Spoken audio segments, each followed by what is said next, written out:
Now, the official Suncoast weather with ABC7 meteorologist John Scalzi. So we're looking at some pretty quiet conditions outside. Dew point values have fallen. They're nice. At 53, that feels comfortable, cool, crisp outside. Air temperature coming in at 67. We do have a little cloud cover out there. Yes, that's true, but that'll give way to sunshine as dawn breaks. The atmosphere kind of mixes a little bit. We get a little bit of heating going on.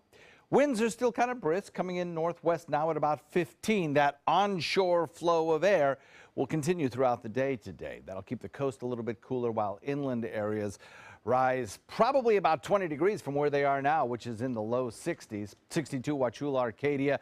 Myakka coming in at 63, 64 in Parrish, Bradenton. A little warmer on the coast because of that onshore wind. That onshore wind actually keeping things a little warmer during the morning along the coastline, then a little cooler in the afternoon as the land heats.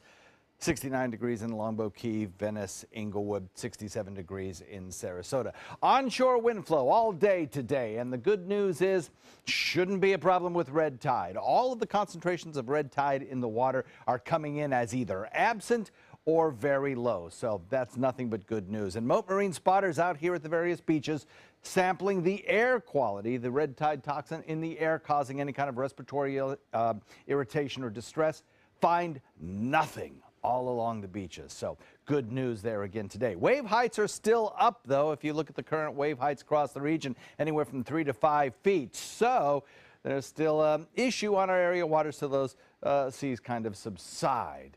The biggest issue will be with that onshore flow with the higher wind speeds. We'll probably have some issues with rip currents through the morning hours.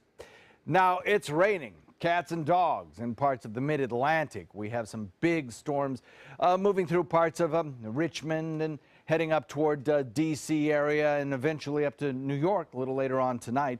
And back to the west, a developing storm system promises the potential for some severe weather in the center part of the state, but center part of the country. But for us, things are very quiet. No rain in the forecast. In fact, despite the little bit of rain that we have had recently, and I do mean a little bit, we have red flag warnings and a fire weather watch up for parts of adjacent Florida counties. For us, we don't have that up, but our fire danger index still remains pretty high. We do have a rip current issue along our area beaches through about 10 o'clock this morning, so watch for that. Sunshine will be with us once we get rid of these coastal clouds. That'll happen later on today as this spinning area of low pressure continues to drift toward the Atlantic and high pressure is allowed to build in. That dry air indicated by the tan colors here on water vapor imagery is very clearly going to affect our weather for the next several days with lots of sunshine.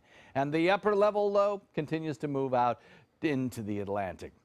Surface low will follow, traveling up the east coast. High pressure builds in. The thing about that is that high will migrate into the Atlantic, will develop a more southerly flow as we head in toward the end of the work week, and that means some warmer temperatures. That means some significantly warmer temperatures. Today we'll top it out near 80. By Friday, we'll be much closer to the 90 mark.